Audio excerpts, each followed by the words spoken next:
Good evening, all, and welcome back to Dark Fears. Tonight, we journey deep into the frozen heart of northern Canada. A land of forgotten corners, isolated winter camps, endless wilderness, and snowbound places where help does not reach. Hidden beneath ice, silence, and sub-zero darkness are 7 disturbing and terrifying winter camping alone horror stories, each more unsettling than the last. If you are new here, make sure to subscribe to Dark Fears for daily horror content that will keep you up at night.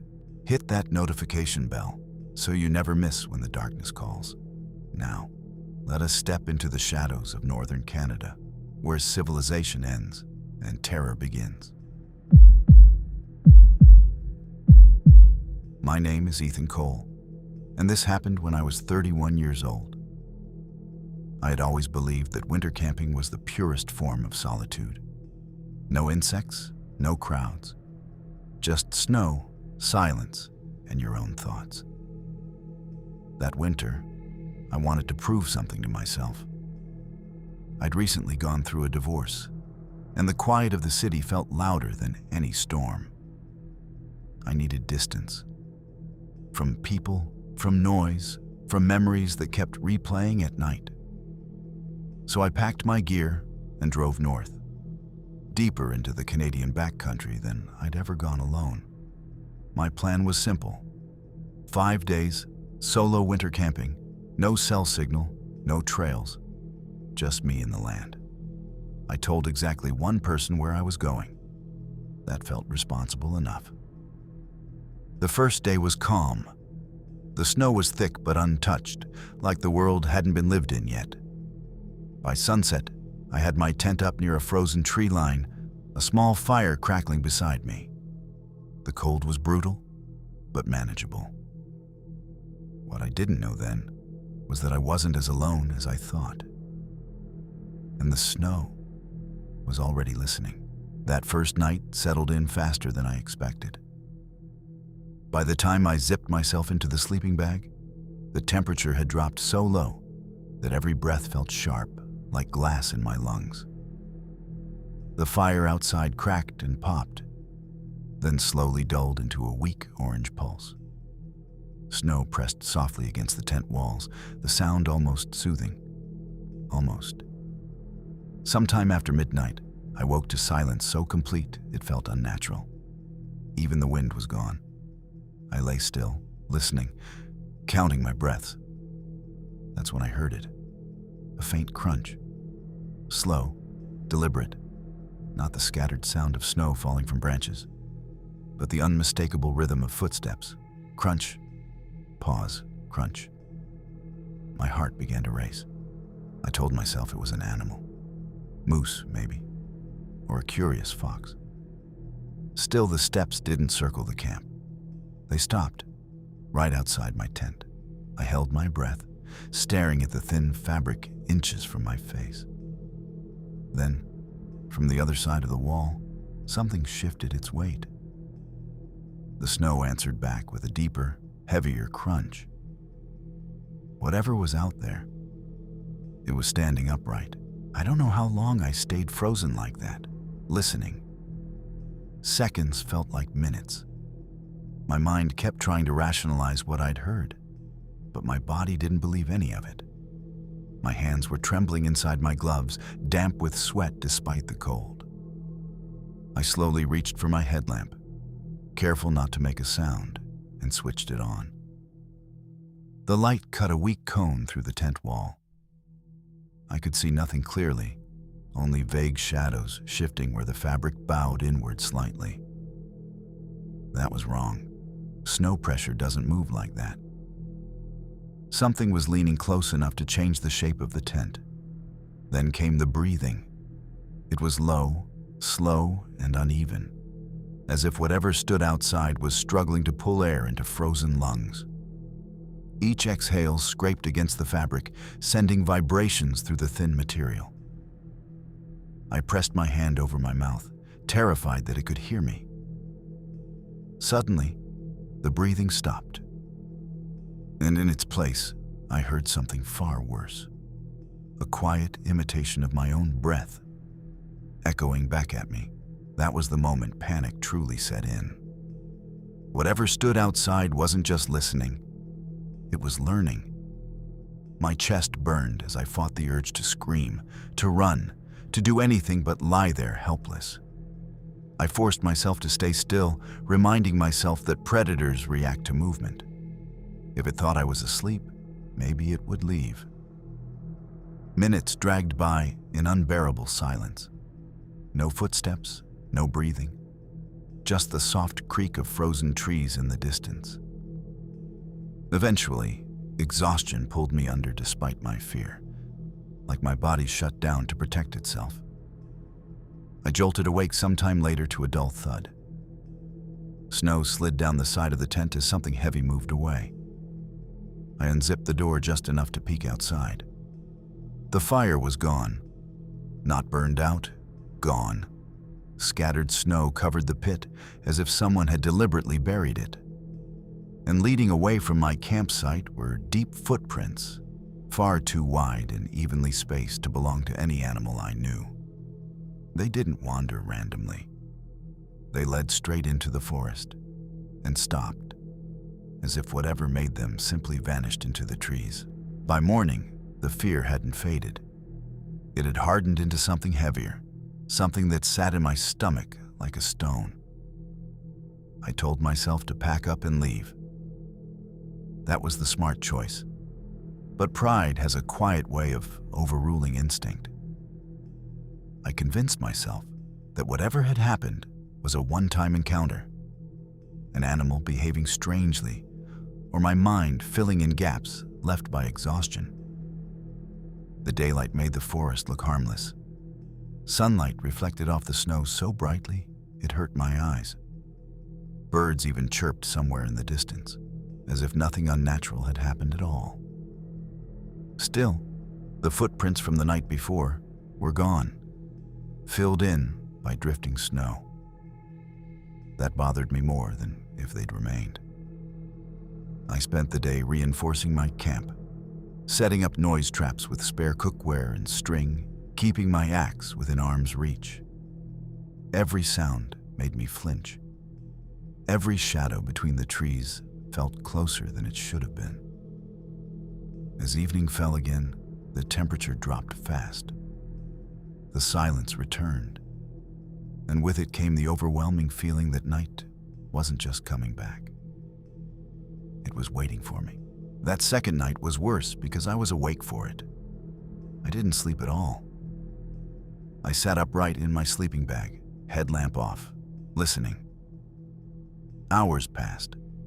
The noise traps remained silent, which somehow felt more threatening than if they'd gone off. Then, just after midnight, the wind picked up suddenly. Snow brushed against the tent in soft waves, and beneath that sound, I heard it again. Footsteps. Slower this time. Heavier. They didn't stop at the edge of my camp. They walked through it. Something nudged the side of my tent, not forcefully, but experimentally, as if testing how much pressure it could apply. I clutched the axe, heart hammering so hard I was sure it could hear it. Then came a low clicking sound, wet and rhythmic, followed by a muffled voice. Not words. Not quite. It sounded like someone trying and failing to remember how human speech worked. The sound moved around the tent, circling me, growing closer with every breath. And then it whispered my name. Hearing my name broke something inside me. I hadn't told anyone nearby who I was. I hadn't spoken out loud since arriving. My name didn't belong to the forest, yet it came from the darkness with unsettling clarity. My grip tightened around the axe handle until my knuckles ached. "Go away," I whispered, hating how weak my voice sounded. The response came instantly. The whisper returned, closer now, repeating my name again, but stretched, distorted, as if spoken through a mouth that wasn't shaped for it. I felt the tent shift slightly as something crouched low beside me. The snow beneath it compressed with a deep, wet crunch. Then I saw it. A shadow passed between the headlamp glow leaking through the zipper and the moonlight outside. It was tall, too tall. Its outline bent at strange angles, shoulders sloping forward unnaturally. One long shape reached toward the tent wall, stopping just inches from where my face was pressed against the fabric. I didn't scream. I couldn't, because deep down, I knew if I made a sound, it would come inside. The noise traps finally went off all at once. Metal clanged violently, echoing through the trees. The sound was explosive in the silence, and for a split second, everything stopped. The shadow outside the tent froze. Then it retreated, not in a rush, not startled. It backed away slowly, deliberately, as if memorizing the space around me. I heard its footsteps fade into the forest, each step heavier than the last, until even the echo was gone. I didn't wait for dawn. I tore down the camp with shaking hands, shoving gear into my pack without care. The moment the sky lightened enough to see, I left. I didn't follow a trail. I ran straight through the snow, ignoring exhaustion, pain, and the cold burning my lungs. When I finally reached my truck hours later, I collapsed inside and locked the doors. Only then did I notice something carved into the frost on my windshield. My name. Perfectly spelled, from the outside. I don't camp alone anymore. And when winter comes, I swear. Sometimes the snow still answers back. I thought leaving the forest would end it. That once I crossed back into civilization, whatever had followed me would stay buried in the snow where it belonged. For weeks afterward, I barely slept. Every night, I dreamed of that whisper. My name stretched thin, dragged across frozen air. I told myself it was trauma, my mind replaying fear the way it replays pain. But strange things started happening. Snow would appear on my porch even when it hadn't snowed overnight. My car doors were sometimes unlocked in the morning, despite me checking them twice the night before. Once, after a particularly vivid nightmare, I woke to find fogged breath marks on the inside of my bedroom window, as if someone had been standing there, watching me sleep from inches away. I stopped saying my name out loud, stopped answering strangers when they called for me in public. It felt safer that way, like names were invitations I could no longer afford to give. Then one evening, months later, I found something outside my apartment door. Boot prints, wet, heavy, leading up to the door and stopping perfectly still. I moved cities after that, changed jobs, changed routines. I even considered changing my name, convinced that whatever I encountered in the wilderness had attached itself to that single word. But no matter where I went, winter followed, and with it, the silence. Last year, during the first snowfall, I heard it again. I was alone in my new home, standing at the window, watching snowflakes drift down under the streetlight. The world looked calm, peaceful, safe. Then, from somewhere behind me, came a familiar sound, a slow breath. Not mine. I didn't turn around. I already knew what I'd see, or rather, what I wouldn't. Instead, I watched the glass fog up from the inside, letters forming slowly, carefully, as if written by an unseen finger. My name. Perfect. Patient. Waiting. That's when I finally understood the truth. I was never being hunted. I was being remembered. And every winter when the snow falls quiet enough to listen, it still remembers me too. My name is Daniel Harper, and this happened when I was 29 years old. I wasn't a thrill seeker or an experienced survivalist. I was just tired. Tired of people, tired of noise, tired of feeling like my life was always being watched and judged. Winter camping alone felt like the cleanest way to disappear for a while without actually vanishing. No expectations, no conversations, just cold air and honest silence. I chose a remote stretch of wilderness near an old logging road, marked only by a rusted sign that read, "Mile Marker 47. No nearby towns, no cabins, just trees packed so tightly they blocked out the sky." I planned 3 nights. Nothing extreme. Just enough time to reset my head.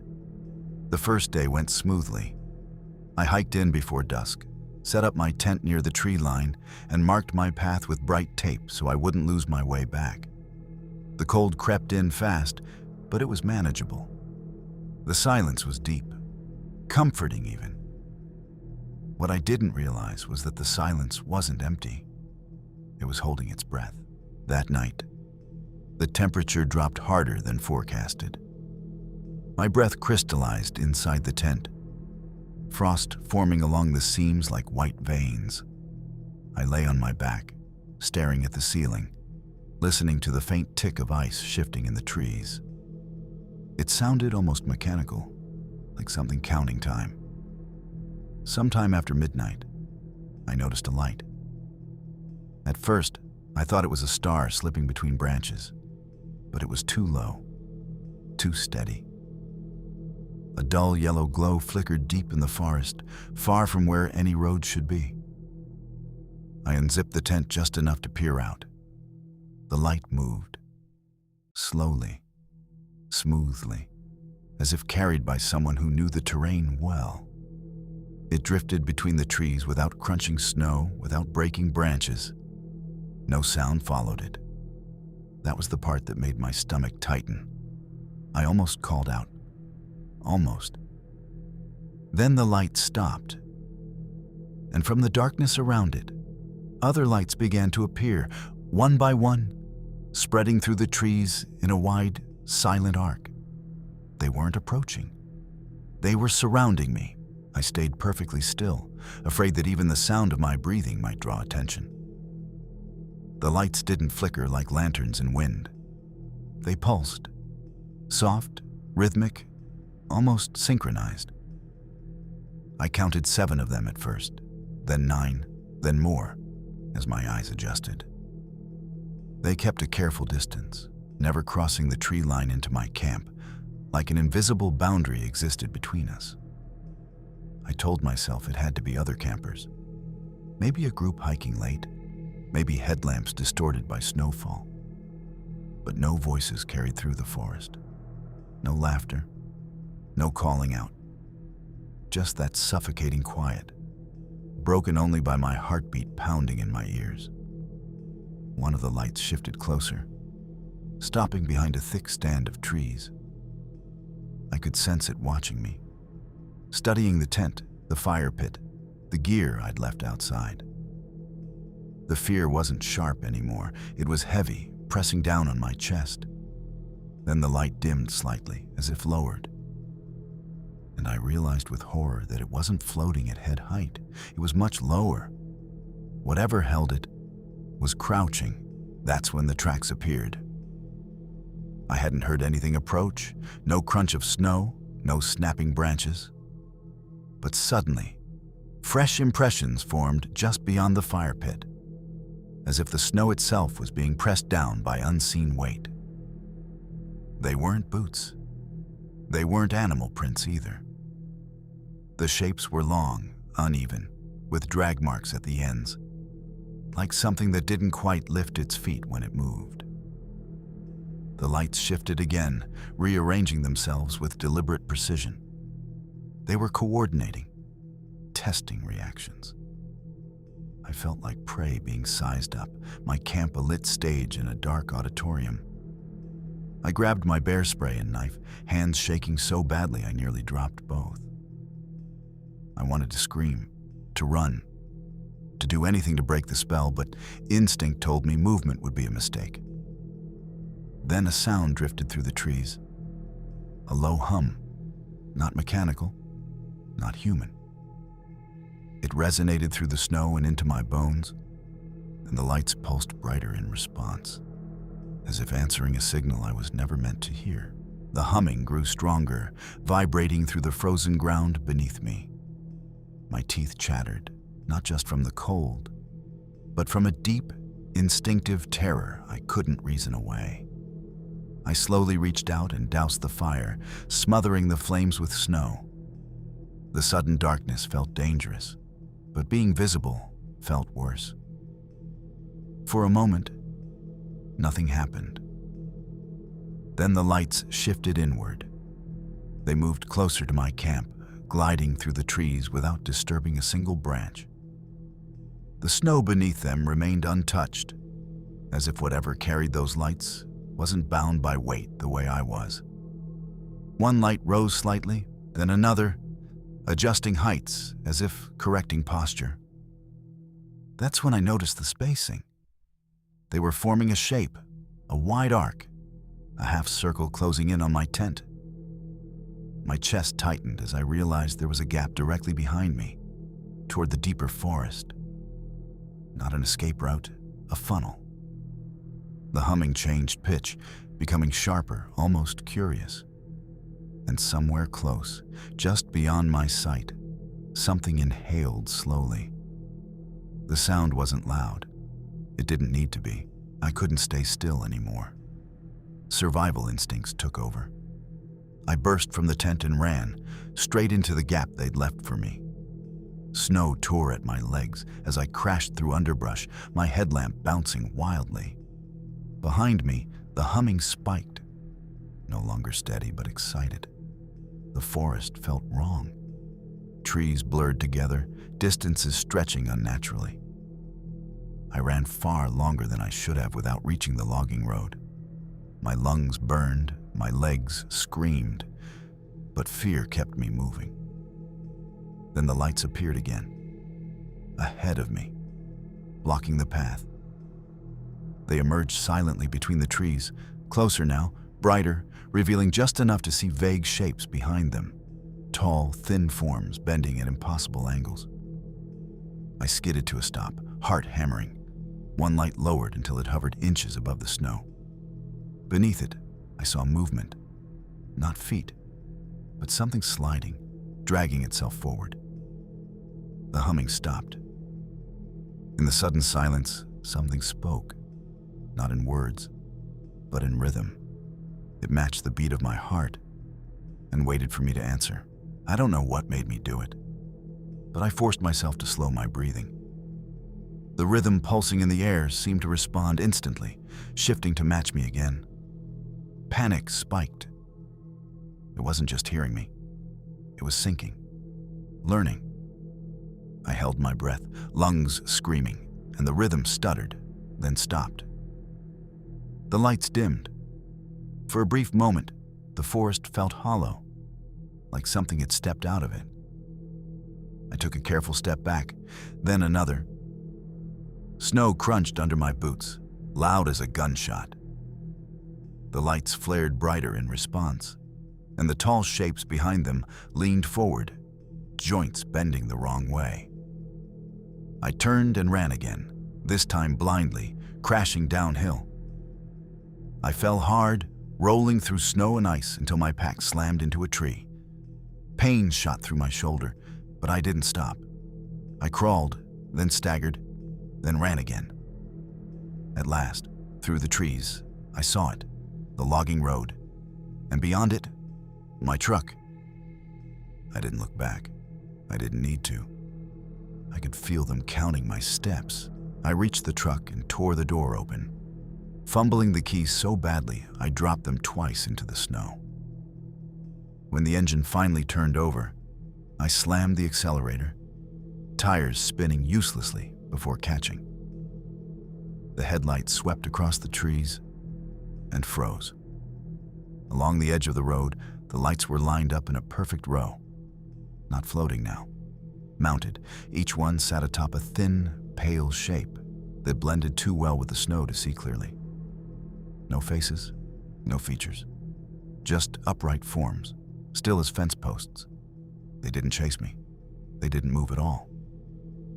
As I sped away, the humming returned, faint but steady. vibrating through the truck's frame.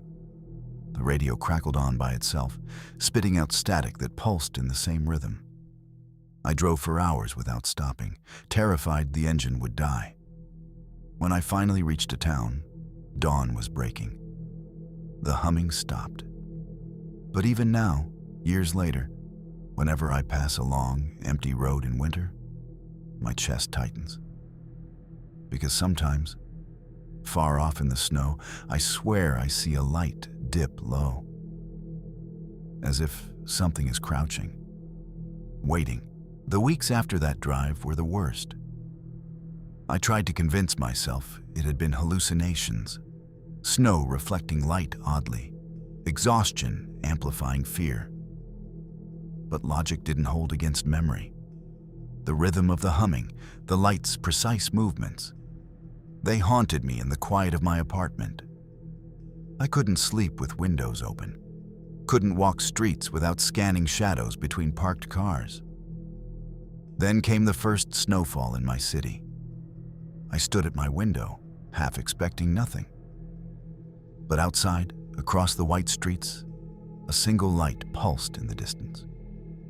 Too steady, too deliberate. It didn't flicker like a street lamp. It hovered just above the snow, and for a terrifying moment, I knew it wasn't alone. It was waiting, watching, remembering. And then, across the freshly fallen snow, new tracks appeared. Not human, not animal. Slender, elongated shapes with faint drags trailing behind, leading directly toward my building. The pulse of the light synchronized with the pounding of my heart. And I realized, winter doesn't forget. I left the city the next morning, packed everything I could into my car and drove hundreds of miles. I thought distance would be enough. I thought sunlight would help. But that night, as I tried to sleep in a motel along a snow-covered highway, the humming returned. Soft at first, beneath the roar of passing trucks, then growing steadily, perfectly in sync with my pulse. I didn't look outside. I didn't want to see it. But I could feel it there. Patient, persistent, waiting for the next snowfall, for the silence, for the perfect moment when I would think I was alone. I know now that it's not bound by roads or forests or miles. It follows the rhythm, the heartbeat, the memory. Winter, white, silent, and endlessly patient. I haven't camped alone in years, and I never will. Because I know it's still out there, waiting for me to forget. My name is Lydia Monroe, and this happened when I was 27. I'd always been drawn to the idea of isolation, solitude in the snow, where my thoughts weren't interrupted by anyone else's noise. I found a small logging map online, one of those outdated ones with faint trails and unmarked clearings. The promise of complete seclusion was irresistible. I planned a 4-day solo trip into a dense forest in northern Vermont, packing lightly, tent, food, and a small emergency beacon I hoped never to use. The first day was uneventful. Fresh snow covering twisted roots, the trees bending low under the weight, and no footprints to follow but my own. The quiet was deep, almost tangible, pressing against my ears, making every crack of ice sound magnified. As dusk approached, I came across a cabin that wasn't on any map. It looked abandoned. Frost-covered windows, a door hanging slightly off its hinges, smoke stains on the chimney. Curiosity warred with instinct. Something told me this cabin shouldn't exist. Yet, I walked toward it. I stepped inside cautiously. The floor creaked under my weight, and the air was thick with a damp, musty smell. Frost patterns clung to the windows, and dust layered every surface. The cabin felt wrong. Not just abandoned, but deliberately left untouched, as if someone wanted me to see it exactly as it was. On the wall, there were strange markings, scratches etched into the wood, forming shapes that didn't make sense at first glance. Triangles intersected with spirals, and somewhere beneath them, I thought I saw letters, half erased by time. I unpacked my gear near the fireplace, trying to convince myself I'd just stumbled upon an old hunting cabin.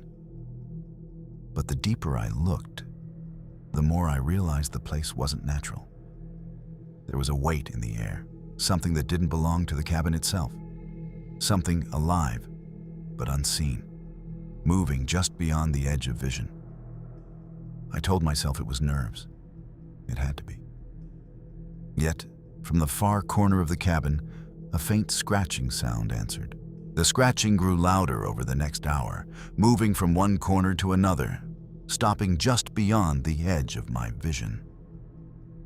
I tried to convince myself it was a branch rubbing against the cabin walls, or maybe a rodent trapped somewhere. But the rhythm was too deliberate, too controlled. It didn't follow natural patterns. It paused, then resumed, almost like it was testing me. I lit a small lantern, the warm glow pushing shadows into the corners, and scanned the room. Nothing moved, yet the air felt heavy, charged, as if the cabin itself were holding its breath. I tried to sleep, curling inside my sleeping bag by the fireplace, but the faint scratches continued intermittently, echoing through the wood. Every time I closed my eyes, I thought I saw shapes moving in the corners, just beyond the lantern light. By the time I drifted into a fitful sleep, I had convinced myself I wasn't alone. Whatever was here wasn't human, and it didn't want me to leave. I woke suddenly to the sound of the front door creaking open. Snow had started falling again outside, heavy flakes tapping against the roof. But the cabin was isolated. No wind, no other signs of life. I froze, heart hammering. Whoever or whatever was here had moved silently. A cold draft brushed my neck, carrying with it the faint metallic smell of rust and old wood. I reached for my flashlight and swept the beam across the room. Nothing. Just shadows dancing on the walls. Then I noticed something on the floor near the doorway. Fresh footprints in the thin layer of snow that had drifted in. Small, delicate, and perfectly human-shaped. But only one set.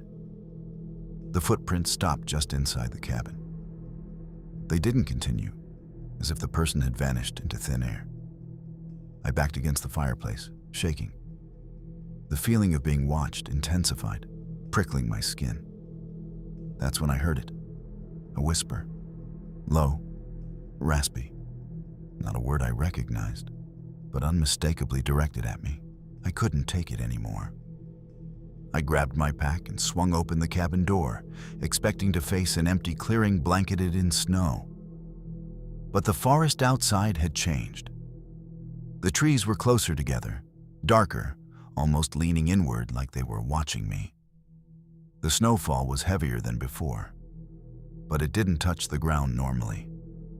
Each flake seemed to hang in the air longer than it should, drifting lazily as if time itself had slowed. I ran blindly through the snow, my lantern swinging wildly, casting erratic light across the tree trunks. That's when I saw them, shapes in the distance, barely visible through the storm. They weren't human, not quite. Tall and thin, hunched slightly, moving with deliberate grace. Their eyes reflected the lantern light like faint shards of gold. But their faces were featureless beneath the shadows. The whispering followed me, overlapping with the wind, repeating unintelligible syllables that made my stomach twist with dread. Every instinct screamed to stop, but I couldn't. I had to survive. I stumbled over a fallen branch and crashed into the snow, freezing instantly as the shapes closed the distance. One of them paused, tilting its head as if observing me. The whispering intensified, now all around me, impossible to pinpoint. It wasn't in any language I knew, yet the cadence of it made my skin crawl. Desperate, I scrambled to my feet, trying to remember the map I had marked earlier. But the forest looked wrong. Trails that had seemed clear before now twisted in impossible directions, merging with shadows. It was as if the forest itself was alive, reshaping to keep me inside. Then I noticed the cabin. Not behind me, where it should have been, but ahead. Through the trees. Intact. As if I'd never left it. The same frost-covered windows, the door slightly ajar. A chilling realization hit me. I had run in a circle, and whatever these things were, they had been hurting me. I didn't think. I ran straight for the cabin, my legs burning, my lungs screaming. Each step sank into the snow deeper than the last, slowing me, dragging me back as if the forest didn't want me to escape.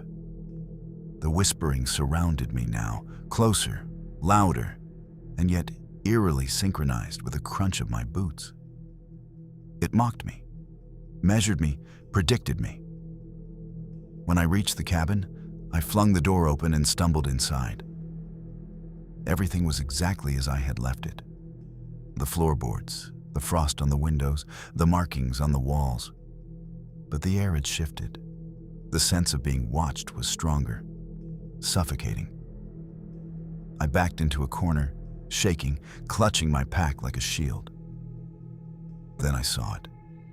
A shadow moving in the far corner, thin, tall, bending at angles that made my stomach knot. It didn't advance. It didn't retreat. It simply observed, tilting its faceless head slowly as if cataloging my terror. And I realized I hadn't escaped anything. I had walked right into the heart of it. I fumbled with my lantern, swinging it toward the shadow, hoping for clarity, some hint of humanity. But the figure didn't move. Its limbs bent unnaturally, stretching in ways that defied any human anatomy. The whispering grew louder, echoing off the walls and layering over itself, a cacophony of unearthly syllables. I could hear the snow outside crunching softly. But there was no wind, no movement from the forest beyond. The cabin itself seemed to pulse with awareness, the wooden walls vibrating subtly beneath my feet. The markings on the walls glowed faintly in the lantern light, spirals and triangles shifting slightly, as if alive. A sudden realization hit me. The cabin wasn't abandoned. It had been waiting for someone like me, someone curious enough to follow the wrong path. And now that I had, it had drawn me in completely. I wanted to run again. I wanted to scream. But the door slammed shut before I could move. And the whispering became my name. The whispering pierced my mind, repeating my name over and over, soft but insistent, like snow falling silently on a frozen lake. My hands shook as I clawed at the door, trying to force it open, but it wouldn't budge. Every movement I made seemed to echo through the cabin, amplified by an invisible presence. The shadow remained in its corner, unmoving, but somehow closer. I could feel its gaze scraping across me, pressing into my chest. I realized then that the cabin was not just a shelter. It was a trap, a sentient cage that fed on fear. I could feel it breathing with me, pulsing in time with my panic. My mind scrambled for escape, for logic, for anything that could make sense of the impossible. Hours, or maybe minutes, passed. Time felt meaningless. And then, the whispering stopped. A single word remained in the silence. Stay. I froze. My blood ran cold. I knew the cabin had chosen me. By dawn, I don't know how I survived. The shadow had vanished, the whispering gone, and the door was unlocked as if nothing had happened. I didn't wait to investigate. I bolted from the cabin, snow sinking to my knees with every frantic step. Behind me, the forest seemed alive, branches bending subtly as though waving goodbye or warning me. I made it back to the logging road, heart still hammering. My map didn't match the terrain. The cabin was gone, not abandoned anymore. It had never been there on any map, in any record, in any memory but mine. Years later, I still avoid winter forests. I don't camp alone, and I never speak about that cabin out loud. Because I know it's out there, somewhere, waiting for someone curious enough to wander into its walls again. I'll never forget the way it felt to be observed by something that shouldn't exist. And I know it never forgets. My name is Ethan Clark, and this happened when I was 26. I'd always been drawn to extreme solitude, so winter camping alone in the remote mountains of northern Maine felt like the perfect escape. I packed light, tent, stove, food for 4 days, and left my phone behind. I wanted complete isolation, no distractions, no digital noise, just the wind, the snow, and my own thoughts. The first day was deceptively peaceful. Snow blanketed the trails, muffling every sound. The trees were heavy with ice, bending low like silent sentinels. I hiked several miles to a clearing I'd spotted on an old topo map and pitched my tent beside a frozen stream. The silence was absolute. It felt alive. Every crack of ice, every snap of a branch echoed unnaturally, making my nerves tingle. As night fell, I noticed something strange. Footprints leading toward my tent. Only one set, human-sized, but completely fresh. I hadn't seen anyone else on the trail all day, and there was no other sign of life around. I grabbed my flashlight and followed the footprints cautiously. They led from the edge of the clearing to the base of a large pine, then abruptly stopped. No continuation, no other disturbance in the snow. It was as if whoever, or whatever, made them had vanished into thin air. My heartbeat spiked. I tried to rationalize it. Perhaps an early hiker, a lost hunter, or an animal dragging something. But the shape and depth of the prints didn't match any animal I knew, and the spacing was distinctly human. That night, I barely slept. Every sound was amplified. Wind scraping across branches, ice cracking, the subtle rush of the frozen stream. And then I heard it. A faint crunching, not far from my tent. Deliberate, slow, like someone circling me. I froze. Every instinct screamed to stay still. But the snow outside was pristine except for those same mysterious footprints, forming a wide circle around my camp. I wasn't alone. I spent hours crouched in my tent, straining to hear any movement outside. The crunching had stopped, but the silence was heavier than before, almost suffocating. My flashlight lay across my knees, flickering slightly, casting erratic shadows that made the trees look alive. I told myself I was imagining things, that fear was playing tricks on me. But the footprints around my tent told a different story. By midnight, I finally dared to peek outside. The circle of footprints was still there, untouched by fresh snow, perfectly formed, as if someone had walked carefully and then vanished. My stomach tightened. I couldn't see anyone. No shadow, no movement. Just the snow and the pale glow of moonlight bouncing off the ice-crusted trees. Then I heard a whisper, barely audible, coming from the forest's edge. It wasn't a language I understood, just a soft hiss that seemed to call my name. I shivered. My instinct screamed at me to leave, but I couldn't move. I felt trapped in the snow, like prey, frozen in a predator's gaze. The whispering didn't stop. It drifted closer, slipping between the trees in a rhythm that made my heart race. I gripped my flashlight like a lifeline, scanning desperately. But the forest seemed endless, each tree identical, every shadow a threat.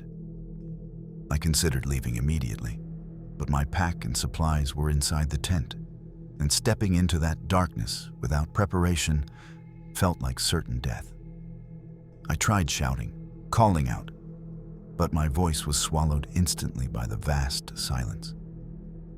And then I saw it, a faint silhouette just beyond the tree line, motionless but unmistakably humanoid. My chest tightened. It didn't move toward me, but it didn't retreat either. It was simply waiting, observing. I knew instinctively that running would only provoke it. But staying felt equally dangerous. I felt my mind slipping into panic as the whispering grew louder, almost in sync with the crunch of distant snow I hadn't noticed before. And then I realized there was more than one. I couldn't stay inside the tent any longer. Every second felt like the forest was closing in. I grabbed my pack and stepped outside, snow crunching under my boots. The air was impossibly cold, biting through my jacket. But I barely noticed. My flashlight cut a swath through the darkness, illuminating dozens of footprints that had appeared since I last checked. They weren't random. They formed paths, circling closer to my tent, then veering back toward the tree line. The figures emerged slowly from the shadows. Tall, thin, hunched slightly, their faces featureless, yet their presence screamed awareness. They didn't move like humans. Limbs bent at odd angles, yet every motion was deliberate, measured. I tried to speak, but my voice cracked and faded into the forest silence. I ran, stumbling through snow, trying to reach the slope where I had parked my car. The figures followed, silent except for the faint, synchronized crunch of snow beneath them. No one could see them clearly, but I felt their gaze piercing through me. I slipped, crashing into a mound of snow, and nearly lost the flashlight. I scrambled to my feet, heart hammering, lungs burning, and realized the figures weren't chasing in a direct line. They flanked me, keeping pace, appearing at the edges of the forest as if predicting my every move. Panic surged through me like wildfire. The whispering returned, louder now, layered over itself, almost musical in cadence. It matched the rhythm of my own heartbeat, making it impossible to tell where my fear ended and the forest's influence began. I stumbled onto a narrow trail I hadn't noticed before, leading down the slope toward my car. For a brief moment, hope flickered. I could escape. But the footprints didn't end at the trail. They curved and split, surrounding me, as if the forest itself had grown teeth, corners, and eyes. Somewhere behind me, a low sound emerged, like a laugh, distorted, hollow, and utterly inhuman. I ran faster, praying I would make it out alive. I reached the edge of the slope where I thought my car was parked, only to see it partially buried in snow, headlights dimly glowing. Relief surged through me, but it was fleeting. The figures had closed the distance. They didn't run. They glided, limbs bending unnaturally, bodies moving in silence that contradicted the crunching of the snow beneath them. I fumbled for my keys, hands shaking so badly I dropped them multiple times. One figure paused near the edge of the clearing, tilting its featureless head toward me, observing. The whispering returned, now directly in my ears, layered voices all repeating my name. It wasn't coming from anywhere. It was everywhere. Finally, the keys were in the ignition. I slammed the door shut and hit the starter. Tires spun in the snow, my breath forming clouds in the freezing air, and then the truck lurched forward. As I drove, the forest seemed to stretch behind me, shadows twisting unnaturally. Every tree, every branch felt alive, watching, measuring, and marking me. The whispering didn't stop as I sped down the snow-covered trail. It layered over the engine's roar, filling the truck with an unearthly presence. Every time I glanced in the rearview mirror, The forest appeared distorted, trees elongating unnaturally, shadows bending toward the road. I could almost sense the figures pacing me from the darkness, though I couldn't see them directly. The trail eventually opened onto the main logging road, yet even there, the sense of being followed remained. The snow beneath my tires glistened unnaturally, reflecting shapes that weren't mine. I pressed the accelerator harder, chest tight, breath shallow, and finally saw the lights of a distant town. Relief surged, but it was tempered by a lingering dread. I could feel the forest's eyes watching every movement, the whispering echoing in my mind. I realized, with a sinking certainty, that some things in the winter wilderness aren't bound by logic, maps, or distance. They wait, they follow, they never forget. The next morning, I parked at the edge of the town and refused to look back. But the images of the forest haunted me. In daylight, it seemed harmless, but in my mind, the shadows stretched, the footprints remained, and the whispering never truly ended. Every snowstorm since has sent my pulse racing, reminding me of that night. Weeks later, I received a package at my apartment. Inside was a small piece of frost-covered pine bark and a single footprint pressed into the surface. No note, no explanation, just a silent message. They hadn't forgotten me. My friends dismissed it as a prank, but I knew better. I hadn't imagined the whispering, the faceless figures, or the unnatural snow. Winter had marked me. It was patient, it was precise, and it had a memory far longer than mine. Every snowfall feels like a countdown. Every frozen step in the snow feels like a reminder. I will never walk alone in winter again. Even now, years later, whenever I drive past snow-covered forests, I can feel them watching. The whispering never leaves entirely. It lingers in the quiet, in the pause between falling snowflakes. I don't camp alone anymore. I don't seek solitude in winter. And I avoid trails that vanish into deep forests. Sometimes, I think I can hear the crunch of snow beneath their feet in my dreams. I wake drenched in sweat, heart racing, snow still clinging to my eyelashes, as if the forest followed me home. I've told almost no one what happened, because how could anyone believe me? But the forest remembers. The footprints never disappear completely, and winter, white and silent, is always patient. There is no escaping it. It waits, it watches, and it will return. Because winter never forgets its prey. My name is Carson Reed, and this happened when I was 29. I had been an avid winter adventurer for years, exploring frozen lakes in northern Minnesota.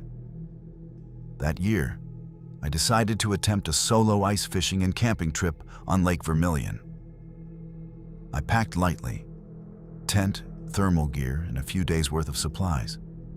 I wanted silence, solitude, the kind of isolation that makes you feel alive. The first day was serene. Ice stretched endlessly in every direction, glimmering under a pale sun. The forest surrounding the lake was thick with snow-laden pines. I drilled my fishing hole, set up my small tent, and settled in, enjoying the calm. But as night fell, the silence became oppressive. The ice beneath me groaned and cracked in ways that felt deliberate. Then I heard it, a faint tapping, almost rhythmic, coming from beneath the ice. At first, I dismissed it as normal cracking, but the sound didn't echo like natural ice should. It felt too deliberate, too patient, as if something beneath was waiting for me to notice. I grabbed my flashlight and shone it across the ice. The surface was clear, revealing depths I had never seen. And that's when I noticed faint shapes moving below. At first, I thought it was debris, ice shadows, or fish disturbed by my presence. But the shapes didn't swim randomly. They moved with purpose, circling under the ice, slow and deliberate. A cold knot of fear twisted in my stomach. I tried to rationalize it. Maybe an old air pocket. Maybe shadows refracted strangely. But instinct screamed that something unnatural was beneath me. I stepped back from my fishing hole, testing the ice. But the tapping followed me, shifting with each move I made. Night deepened, and the temperature dropped further. The tapping became a pattern, almost communicative, echoing beneath my tent, beneath my feet. I could feel vibrations through the ice, as if it were alive, listening and waiting. I realized, with a chill that penetrated my core, I was not alone on this lake. The tapping grew louder as I tried to sleep, reverberating through my bones. Every time I shifted in my sleeping bag, I felt the ice respond, small vibrations racing along its surface. I tried to focus on my breathing, tried to calm my mind, but each tap was a reminder that something was watching, something beneath the ice, patient and deliberate. I finally worked up the courage to peek outside my tent. Moonlight reflected off the frozen lake, revealing subtle cracks that hadn't been there before. The shapes beneath moved closer to the surface, like shadowy fish circling above the depths. My flashlight's beam cut across the ice, but it did nothing to illuminate them. It was as if they were aware, avoiding direct light, slipping silently just beyond visibility. A sudden shift of ice near my feet made me stumble backward. I realized that these weren't just shadows. They had mass, weight, presence. And they weren't going anywhere. The lake wasn't just frozen water. It was alive, and I was intruding. I attempted to fish, hoping to distract myself. But each time the auger drilled a hole, the tapping beneath the ice intensified. I felt the vibrations under my boots grow stronger, almost communicative, like it was tracking my every move. My flashlight revealed faint movement again, elongated shadows gliding beneath the surface, disappearing as soon as I focused directly on them. The wind picked up, slicing across the frozen expanse and rattling my tent. I heard distant cracking, like ice splitting in unnatural patterns. Every instinct screamed at me to leave, but the thought of navigating the frozen lake at night terrified me even more. The shapes beneath the ice seemed to sense my indecision. Then I heard it, a faint, guttural hiss, as if coming from below. Not a wind sound, not a crack in the ice, but something alive. Something that had been waiting, watching, and now knew I was aware. Panic surged, and I realized the lake wasn't just a lake anymore. It was a predator. By midnight, the wind had completely died, leaving the entire lake wrapped in an unnatural silence.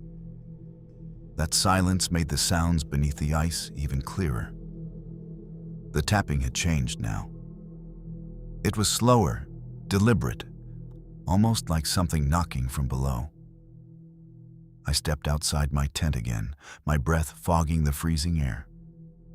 The surface of the lake looked smooth and pale under the moonlight. But as I walked toward my fishing hole, I noticed something that made my stomach drop. The hole had widened. I hadn't drilled it that large. The dark water below rippled slowly, even though the air was perfectly still. I knelt down, shining my flashlight into the black water. For a moment, I saw nothing. Then something pale moved far below the surface, gliding past like a long arm or limb. My heart started pounding violently. Suddenly, the ice around the hole trembled with a sharp tap. Tap, tap. This time it wasn't random. It was answering me. I backed away slowly, trying to convince myself it was just fish trapped under the ice. But fish didn't tap back. Fish didn't move with that slow, intelligent rhythm. As I turned toward my tent, I heard the ice shift again, louder this time. A long crack stretched across the frozen surface, traveling several feet before stopping right beneath my boots. I froze in place. Then the tapping returned, but this time it came from multiple directions. Tap, tap, tap. It surrounded me. The lake felt hollow beneath my feet, as if there were huge empty spaces below the ice. I imagined those pale shapes circling under the frozen surface, watching me through the thin barrier separating us. Suddenly, something slammed hard beneath the ice near the fishing hole. The surface bulged upward slightly before settling again. That was the moment I understood something horrifying. Whatever lived under that lake wasn't trapped beneath the ice. It was testing it. Panic finally overpowered my stubbornness. I rushed back to my tent and began throwing my gear into my backpack as fast as my shaking hands would allow. My plan was simple: get off the lake and reach the tree line before whatever lived beneath the ice decided to break through. But as I stepped outside again, the lake greeted me with a new horror. Footprints. They weren't mine. A set of long, thin impressions stretched across the snow, starting from the direction of my fishing hole and leading straight toward my tent. Each mark looked wrong, too narrow, too deep, and spaced too far apart to belong to any human. My flashlight followed the trail slowly. The prints circled my tent once, then stopped only a few feet away. That was when I heard the ice crack again. A deep groan echoed beneath the frozen lake, followed by the unmistakable sound of something moving under the surface. Fast this time. And it was heading directly toward me. I didn't think. I just ran. My boots pounded across the frozen lake as I sprinted toward the dark tree line nearly half a mile away. Every step echoed loudly through the silent night, and beneath me, the ice responded with terrifying cracks and hollow vibrations. Halfway across the lake, the tapping returned, but now it was rapid, frantic, chasing me from below. Tap, tap, tap, tap, tap. It moved under the ice faster than I could run. Suddenly, the surface ahead of me bulged upward, as if something enormous had slammed against the underside. I skidded to a stop just before the ice split open with a violent crack. A jagged fracture shot across the lake, spreading like lightning through glass. For a split second, I saw something through the widening crack. A pale, twisted shape just beneath the water.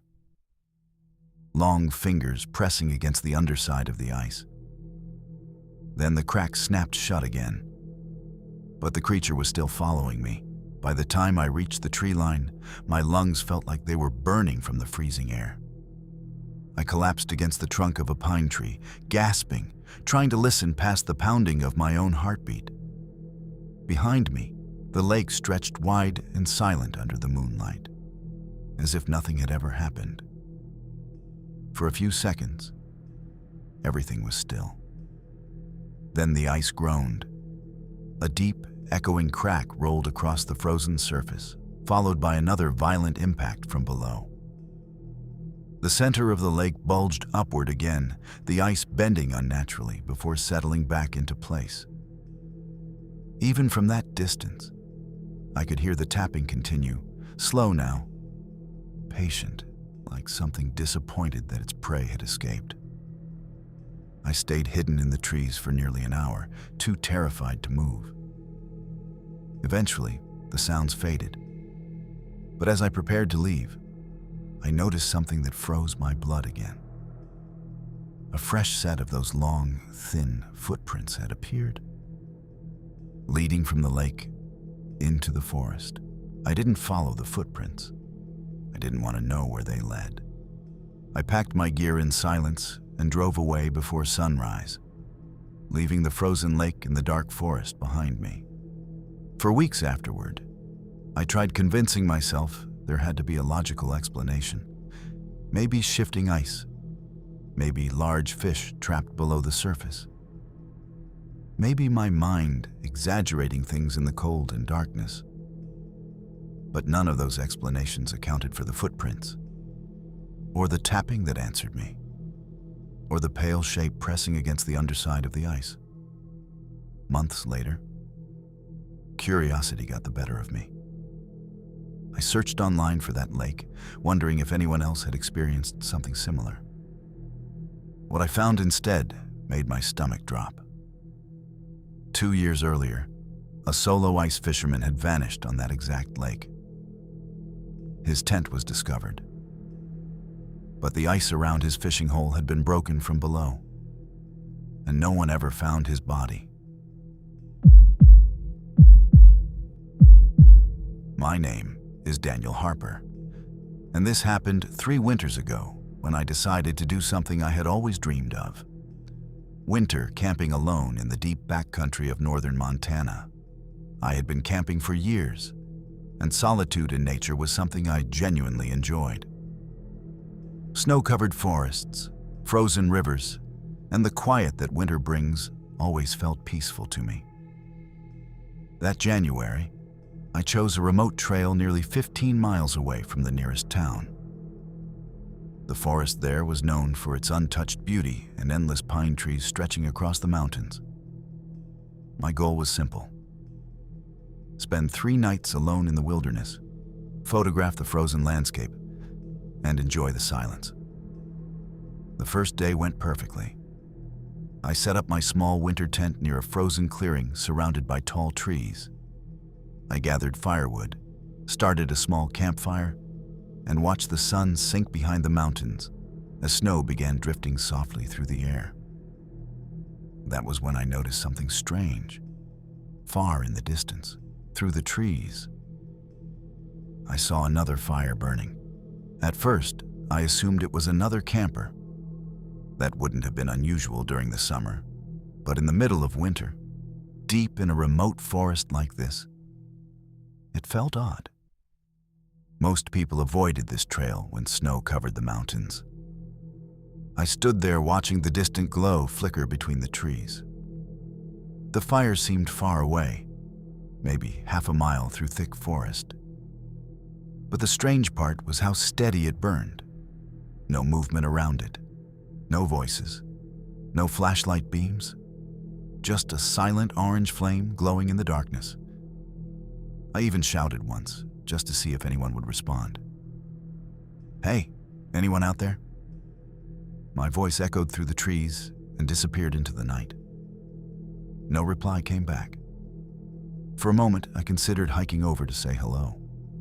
But winter nights in the forest get dangerously cold, and wandering through deep snow after dark wasn't smart. So I decided to ignore it and head inside my tent. Still, before zipping the flaps shut, I looked one last time toward the distant fire and realized something disturbing. It had moved closer. At first, I told myself it was just my imagination.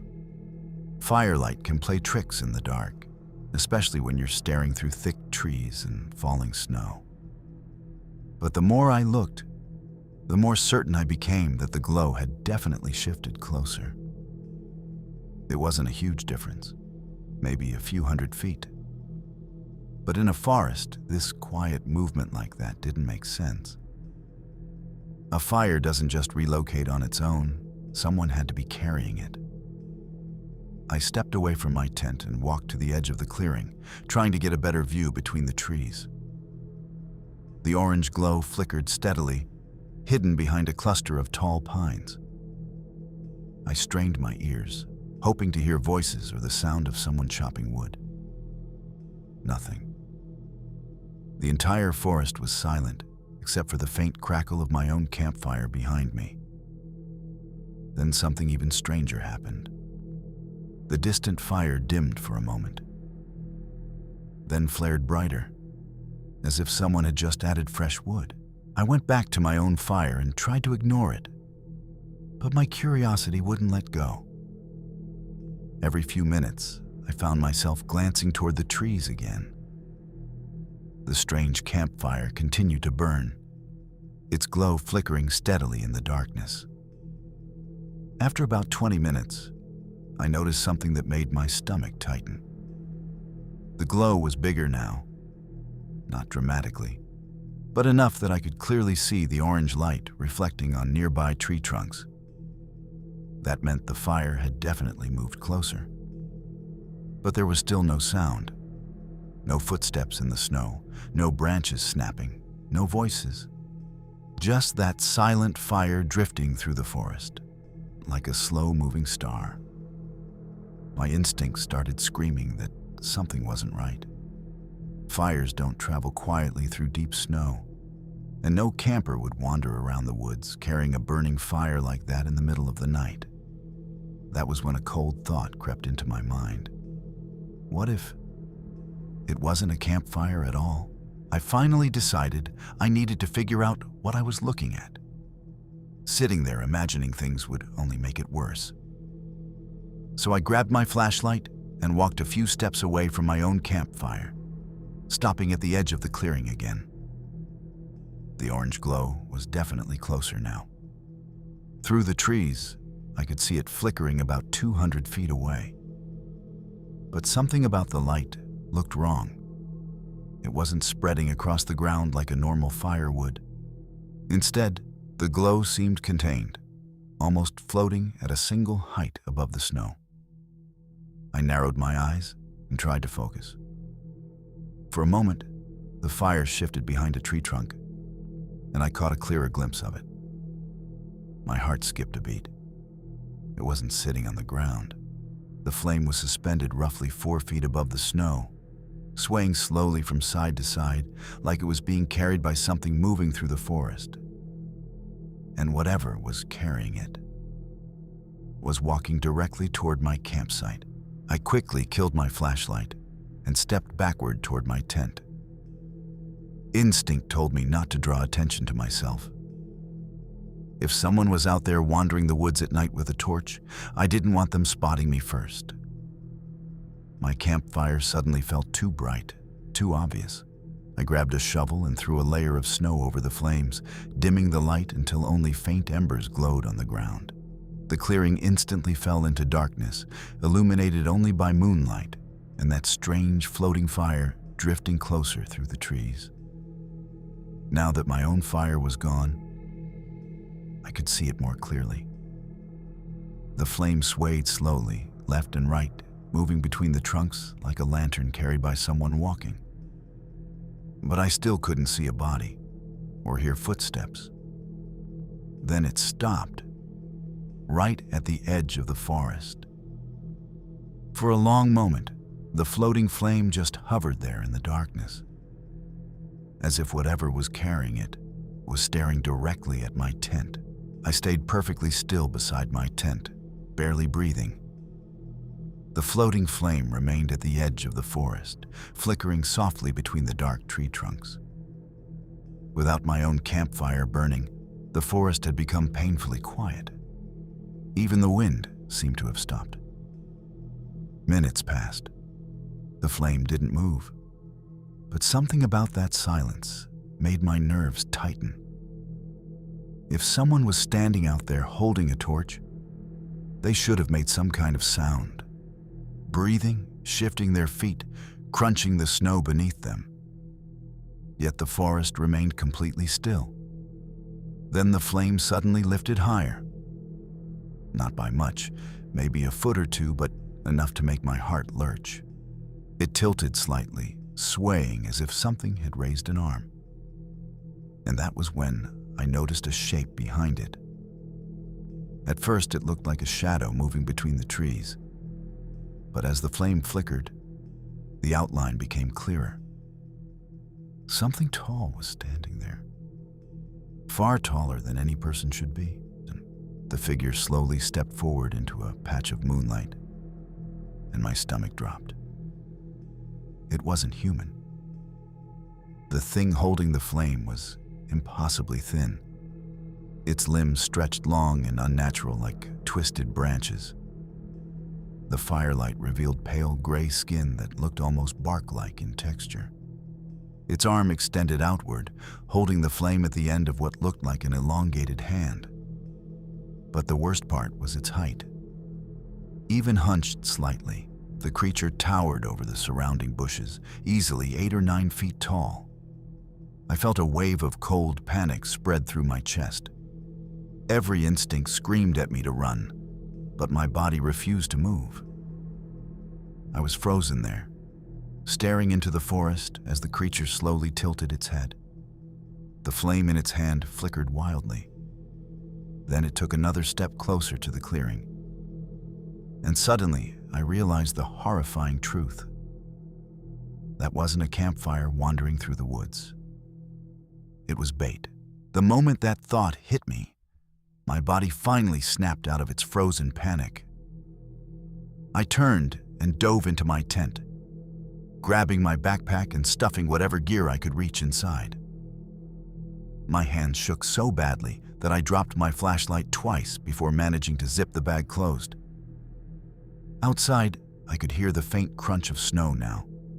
Slow, deliberate footsteps entering the clearing. It was coming closer. I forced myself not to look. Instead, I slipped out the backside of the tent and crawled into the tree line, moving as quietly as possible through the snow. Each step felt painfully loud to me, but the creature behind me made almost no noise at all. When I finally dared to glance back, the sight nearly made me scream. The tall figure was standing where my campfire had been, its long arm lowering the flame toward the ground as if examining the ashes. The firelight illuminated its twisted shape, casting enormous shadows across the clearing. Then its head slowly turned, directly toward the trees where I was hiding. I didn't wait to see what happened next. The moment its head turned in my direction, I ran. I pushed through deep snow, crashing between branches and frozen bushes as I headed downhill toward the trail I'd hiked earlier that day. My lungs burned from the cold air, but fear kept my legs moving. For several minutes, I expected to hear something chasing me through the forest, but nothing came. Eventually, I reached my truck just before dawn, shaking so badly I could barely unlock the door. I drove out of those mountains without looking back. Months later, I told a park ranger about what I had seen. I expected him to laugh or suggest it was some strange animal. Instead, he grew quiet. After a long pause, he told me something I still think about today. Over the years, several winter campers had reported seeing a moving flame deep in the forest at night. And every time someone followed it, they never came back. My name is Eric Lawson, and this happened 2 winters ago during a solo camping trip in the mountains of northern Wyoming. I had always loved winter camping because of how quiet everything becomes when snow covers the wilderness. The forests feel untouched. The air is sharper, and the nights are so silent, it almost feels like the world has stopped breathing. That year, I decided to spend 3 nights alone near a frozen alpine lake deep in the backcountry. It was a place I had visited once before during summer, and I remembered how isolated it was. The nearest road was miles away, and once you hiked in, there was nothing but snow-covered forest and mountains in every direction. By late afternoon on the first day, I had my tent set up beside a cluster of pine trees overlooking the frozen lake. I built a small fire, cooked some food, and watched the sun slowly disappear behind the snowy peaks. Everything felt perfect, until sometime after midnight, when I woke up to the sound of something walking outside my tent. At first, I thought it was just an animal. That wouldn't have been surprising. Deer, elk, and even wolves sometimes wander through the forests around those mountains. But as I lay there listening in the darkness, something about the footsteps immediately felt wrong. They were too slow, too careful. Crunch. Then silence. Crunch. Another pause. The sound circled slowly around my tent, pressing lightly through the snow as if whatever was out there was trying not to make noise. I held my breath and stared at the thin nylon ceiling above me, my heart beating harder with every step outside. After about a minute, the footsteps stopped completely. The silence that followed was almost worse. I reached for my flashlight and checked the time on my watch. It was 2:13 in the morning. For a few seconds, nothing happened. Then suddenly, a long shadow slowly passed across the outside wall of my tent, and it was far too tall to belong to any animal. For a moment, I convinced myself my eyes were playing tricks on me. Shadows can stretch strangely under moonlight, especially when snow reflects light from every direction. But the shape moving across my tent wasn't random. It had a clear outline. It looked like the shadow of a person, except it was far too tall. The top of the shadow stretched well above the peak of my tent, which stood about 4 feet high. That meant whatever was outside had to be at least 8 feet tall, maybe more. I stayed completely still, barely breathing inside my sleeping bag. My flashlight rested in my hand, but I was terrified to turn it on. Something about the slow way that shadow moved across the tent wall told me that whatever was outside didn't know I was awake yet. Then the shadow stopped directly beside my head. The nylon fabric of the tent pressed inward slightly, as if something outside had leaned down to look inside. I could hear it breathing. At first it was faint, almost blending with the wind moving through the trees. But once I noticed it, I couldn't ignore it.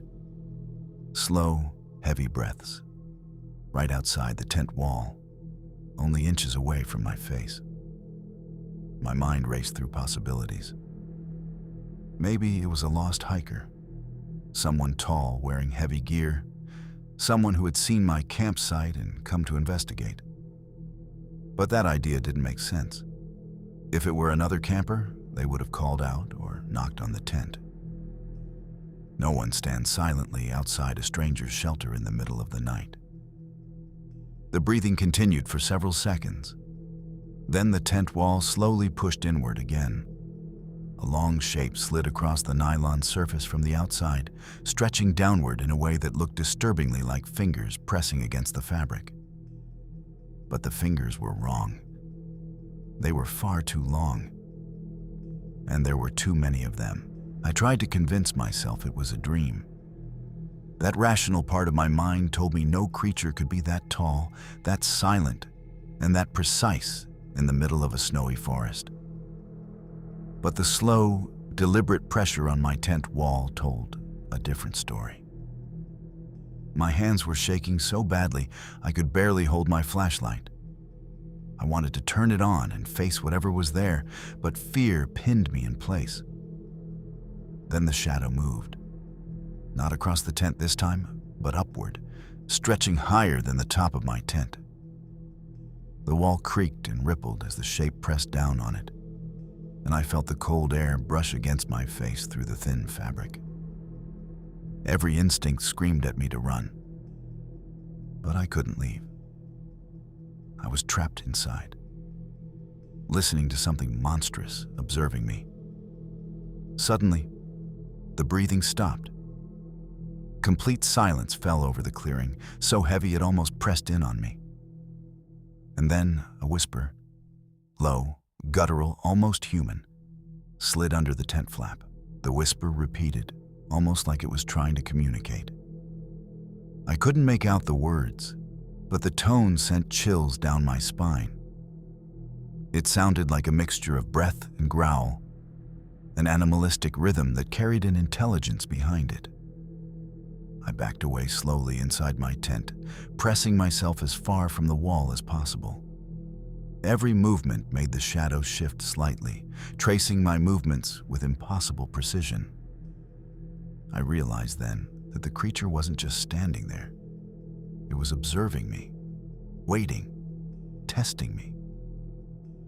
I grabbed my backpack and quietly pulled out a small knife. I knew it probably wouldn't do much if the creature tried to enter, but I had to have some sense of control. Minutes passed. Then the pressure on the tent lifted. The shadow withdrew slowly, melting back into the trees. The whisper faded. For the first time in hours, the forest went completely silent. But I knew it hadn't gone far. I didn't sleep for the rest of the night. Every sound, the snap of a branch, the crunch of snow, even the whisper of wind, made my heart lurch. I kept my flashlight in my hand, pointed toward the tent wall where the shadow had pressed earlier. But nothing moved. As dawn approached, a thin layer of fog began rising from the snow-covered ground. It gave the forest an ethereal, almost unreal quality. I thought maybe I was finally safe, that the creature had left, or at least retreated far enough to let me breathe. I decided to pack up early and leave the area entirely. Every nerve in my body was screaming, but I had to get out before night fell again. As I zipped my sleeping bag and tent, I caught movement at the tree line. A tall figure stood perfectly still, watching me. It didn't move as I approached my pack. It simply waited. I tried not to panic. My rational mind screamed to keep moving, to ignore the figure and retreat to the trailhead. But as I glanced at it again, I realized the shadow wasn't just tall, it moved unnaturally, bending at odd angles, limbs twisting like a puppet. I gritted my teeth and started hiking toward my truck, hoping distance would protect me. With each step, I risked a glance back. The figure followed, not running, not walking, just gliding silently across the snow toward me. I couldn't see a face, but the presence alone was suffocating. Every instinct told me this thing was intelligent, that it understood exactly what I was doing. Halfway to the trailhead, I stumbled on a root and fell into the snow. My flashlight skidded across the ground and briefly illuminated the figure. It paused, then slowly crouched down, as if studying me for the first time. I scrambled to my feet and ran faster than I ever had in my life. I didn't stop running until I reached my truck, snow clinging to my clothes and ice forming on my eyelashes. I threw open the door, jumped inside, and fumbled with the keys, my hands shaking so badly I could barely start the engine. As I drove away, I kept glancing in the rearview mirror. At first, I saw nothing. Then, on the edge of the tree line, the tall figure appeared again. It didn't move toward the road. It simply stood there, watching me drive away. Its limbs twisted at impossible angles, and the faint glow of the rising sun reflected off the thin, pale skin, giving it an almost ghostly shimmer. I didn't stop until I reached the nearest town, heart hammering, breaths ragged, mind racing with disbelief. Even now, months later, I can't forget that night. I know it wasn't a hallucination. I know it was real. And I know that whatever it was, it still waits in those snowy forests. I haven't returned to that part of the forest since. Even thinking about it sends shivers down my spine. I told a few friends about what happened, but most dismissed it as a nightmare or overactive imagination. I wish I could too. But the memory is too vivid. The shadow leaning over my tent, the unnatural limbs, the floating presence that seemed to glide over the snow without a sound. I still camp, but never alone in the winter. Never in a forest that remote. I can't shake the feeling that the creature is intelligent, that it learned something about me that night. Sometimes, when I close my eyes, I can see it at the edge of the trees, tall and silent, watching. And I know, if I ever went back there, it would be waiting.